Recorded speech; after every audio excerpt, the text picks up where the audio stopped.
Hi hello അസ്സലാമു അലൈക്കും. അപ്പം ഇന്ന് നമ്മൾ ഉണ്ടാക്കാൻ പോണത് മാങ്ങയും നാരങ്ങയും, അത് ചെറുനാരങ്ങല്ലേ, ചെറിയ നാരങ്ങ, അതും ഈത്തപ്പഴവും വെച്ചിട്ട് ഒരു അച്ചാറാണ്. അപ്പോൾ അതിലേക്ക് വേണ്ട സാധനങ്ങൾ ഇതാ ഞാൻ റെഡിയാക്കി വെച്ചിട്ടുണ്ട്. പിന്നെ മാങ്ങ ഞാൻ ഒരു മണിക്കൂർ മുന്നേ ഉപ്പിട്ടിട്ട് നന്നായിട്ട് റെഡിയാക്കി വെച്ചതാണ്. ഉപ്പൊന്ന് ഇട്ടുകൊണ്ട് ഒന്ന് കുഴച്ചെടുക്കുക. പിന്നെ അതുപോലെ നാരങ്ങ നമ്മളെ വീട്ടിലൊക്കെ നമ്മൾ വിരുന്നുകാർ വരുമ്പോൾ അല്ലെങ്കിൽ എന്തെങ്കിലും ആവശ്യങ്ങൾക്ക് നമ്മൾ ചെറിയ നാരങ്ങ എടുക്കുമല്ലോ, അത് പിഴിഞ്ഞിട്ട് നമ്മൾ ബാക്കി ആ നാരങ്ങ ഉണ്ടാവുമല്ലോ, ആ പിഴിഞ്ഞ് നീരെടുത്തതിന് ശേഷം അതിൽ നമ്മൾ കുറച്ച് ഉപ്പിട്ടുകാണ്ട് ഇതിൻ്റെതാ ഈ വശത്ത് നമ്മൾ ഉപ്പിട്ടിട്ട് ഒരു ടിന്നിലാക്കി വെച്ചാൽ നമുക്ക് എന്താ പറയുക, കുറച്ച് സുർക്കിയും ഒഴിച്ച് വെച്ചാൽ നമുക്ക് ഈ നാരങ്ങ കയ്പും ഉണ്ടാവില്ല. കുറച്ച് ദിവസം കഴിഞ്ഞാൽ നമുക്കിത് അച്ചാറുണ്ടാക്കാൻ പറ്റും. അപ്പോൾ ഇത് അച്ചാറുണ്ടാക്കണത് എങ്ങനെയാന്ന് പറഞ്ഞു തരാം കേട്ടോ, ഇതെങ്ങനെയാണെന്ന്. അപ്പോൾ ഇതിലേക്ക് ഇനി വേണ്ടത് നമുക്ക് ഉണ്ടാക്കുന്ന ടൈമിൽ ഇടുമ്പോൾ കാണിക്കും ചെയ്യാം. അച്ചാറുണ്ടാക്കാൻ വേണ്ടിയിട്ട് ഒരു പാത്രം അടുപ്പത്ത് വെച്ചിട്ടുണ്ട്. ഇതിലേക്ക് ഞാൻ കുറച്ച് നല്ലെണ്ണ ഒഴിച്ചെടുക്കുന്നുണ്ട്. അച്ചാറുണ്ടാക്കാൻ എപ്പോഴും നല്ലെണ്ണ നല്ലത് കേട്ടോ. അപ്പോൾ നല്ലെണ്ണ ഒഴിച്ചെടുത്തിട്ടുണ്ട്. ഇനി നമുക്കതിലേക്ക് കടുക് പൊട്ടിക്കാം.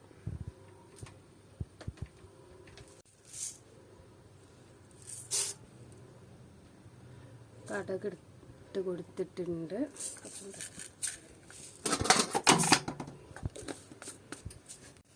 അങ്ങനെ കടുക് പൊട്ടി. ഇനി നമുക്ക് വെളുത്തുള്ളി,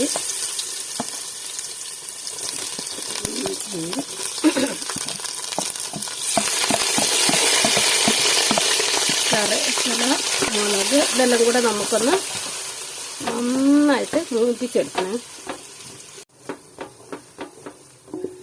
എല്ലാം കൂടെ നന്നായിട്ട് മൂത്ത് വരണം കേട്ടോ.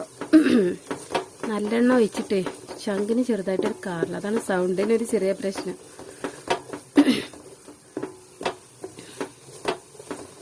കാര എണ്ണല്ല കേട്ടോ, നല്ല എണ്ണയാണ്. പക്ഷെ എന്താ പറയുക, ചട്ടിയിൽ നമ്മൾ ഒഴിക്കുമ്പോഴത്തെ ഇതുണ്ടാവുമല്ലോ, അതുകൊണ്ട് വന്നു നല്ല സ്മെല്ലൊക്കെ വരുന്നുണ്ട്. ഇത് നന്നായിട്ട് മൂപ്പിച്ചെടുത്തിട്ട് ഞാൻ കാണിച്ചു തരാം. നന്നായിട്ട് എല്ലാം മൂത്ത് വന്നിട്ടുണ്ട്. ഇനി നമുക്ക് നുറുക്കിയൊക്കെ മാങ്ങ ഇട്ട് കൊടുക്കാം. കുറച്ച് ഉപ്പ് ഞാൻ അതിലിട്ടതുകൊണ്ട് ലേശം ഇട്ടിട്ടുള്ളൂ, മാങ്ങയിലിട്ടിട്ടുണ്ട്. ഇനി കുറച്ച് ഉപ്പിൻ്റെ ആവശ്യമുള്ളൂ. അങ്ങനെ നമ്മുടെ മാങ്ങ ഇട്ട് ഒന്ന് ജസ്റ്റ് ഒന്ന് ചൂടായിട്ടുണ്ട്. അപ്പം നമുക്കിതിലേക്ക് നാരങ്ങ ഇട്ട് കൊടുക്കാം. ഒരുപാടൊന്നും വേവണ്ട. ഈത്തപ്പഴം ഇതൊക്കെ ഇട്ട് കൊടുത്തിട്ട് നമുക്ക് നന്നായിട്ടൊന്ന് ഇളക്കിയെടുക്കാം.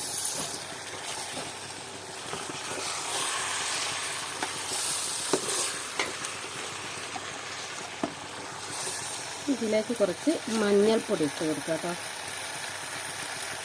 മഞ്ഞൾപ്പൊടി നല്ലതാണല്ലോ, വേണ്ടവർക്ക് ഇട്ടാൽ മതി, ഇല്ലാത്തവർക്ക് സ്കിപ്പ് ചെയ്യാം. അപ്പോൾ ഇനി നമ്മൾ ഇതൊക്കെ ഇട്ട് കൊടുത്തിട്ട് നന്നായിട്ടൊന്ന് ഇളക്കി എടുക്കാം.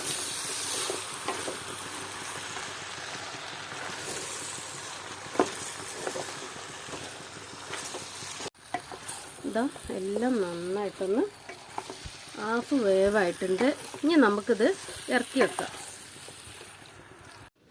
നമ്മുടെ അച്ചാറ് ചൂടൊക്കെ പോയിട്ടുണ്ട്. ഇനി നമുക്കിതിലേക്ക് അച്ചാർ പൗഡർ ഇട്ട് കൊടുക്കാം കേട്ടോ.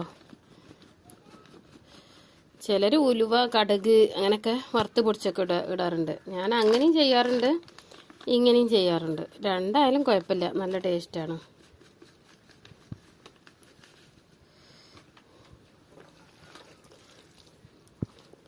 ഇതിലേക്ക് കുറച്ച് വിനാഗിരി, അതായത് സുർക്ക നമുക്ക് ഒഴിച്ചു കൊടുക്കാം.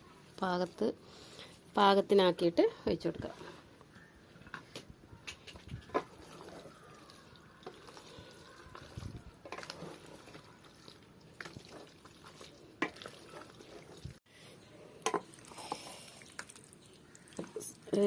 സുർക്കയും പിന്നെ അച്ചാർ പൗഡറും ഒക്കെ പാകമായി വന്നിട്ടുണ്ട്. കണ്ടില്ലേ, വേണ്ട, നല്ല ടേസ്റ്റ് ഉണ്ട്.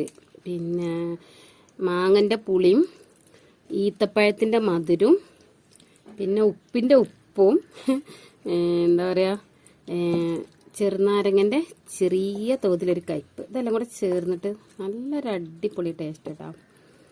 നല്ല ടേസ്റ്റ്. ഇവിടെ ഞാനിത് അച്ചാറിട്ട ഇവിടെ പാത്രം കാലിയാവണത് അറിയില്ല, അത്രയും പെട്ടെന്ന് കാലിയാവും. ഇനി നമുക്കൊരു പാത്രത്തിലോട്ട് മാറ്റാം കേട്ടോ. അച്ചാറ് ഒരു ടിന്നിലാക്കി കണ്ടില്ല. പിന്നെന്താ പറയുക, ഇതിൽ യൂസ് ചെയ്യുന്ന കയ്യിൽ ഈർപ്പുള്ളതൊന്നും അല്ലാത്ത കയ്യിലെ സ്പൂണൊക്കെ എടുത്താൽ മതി. എന്നാലും ഇത് ഒരുപാട് കാലം ശ്രദ്ധിച്ച് യൂസ് ചെയ്താൽ ഒരുപാട് കാലം കേടുകൂടാതെ നിങ്ങൾക്ക് യൂസ് ചെയ്യാം. ഇതിൽ ഒരുപാട് എണ്ണ അങ്ങനെയൊന്നും ഇട്ടില്ല, കണ്ടില്ലേ, ഒരുപാട് എണ്ണ ഒന്നുമില്ല. എന്നാലും ഇത് കേടുവരില്ല, ഒരുപാട് കാലം നിൽക്കും. അതേപോലെ തന്നെ സാധാരണ അച്ചാറിട്ടാൽ നമുക്ക് ഇത് പിടിക്കാൻ വേണ്ടിയിട്ട് കുറച്ച് ടൈം വെക്കണമല്ലോ. പക്ഷെ ഈ അച്ചാർ നമുക്ക് അച്ചാറിട്ട അന്ന് മുതലേ നമുക്ക് കഴിക്കാൻ പറ്റും. അപ്പോൾ എന്താ പറയുക, എൻ്റെ വീഡിയോ ഇഷ്ടപ്പെട്ടാൽ ലൈക്ക് ചെയ്യുക, ഷെയർ ചെയ്യുക, സബ്സ്ക്രൈബ് ചെയ്യുക, കമൻറ്റ് ചെയ്യുക, സപ്പോർട്ട് ചെയ്യുക. വീണ്ടും ഒരു പുതിയ വീഡിയോ ആയിട്ട് ഞാൻ വീണ്ടും വരാം. എല്ലാവരോടും അസ്സലാമു അലൈക്കും.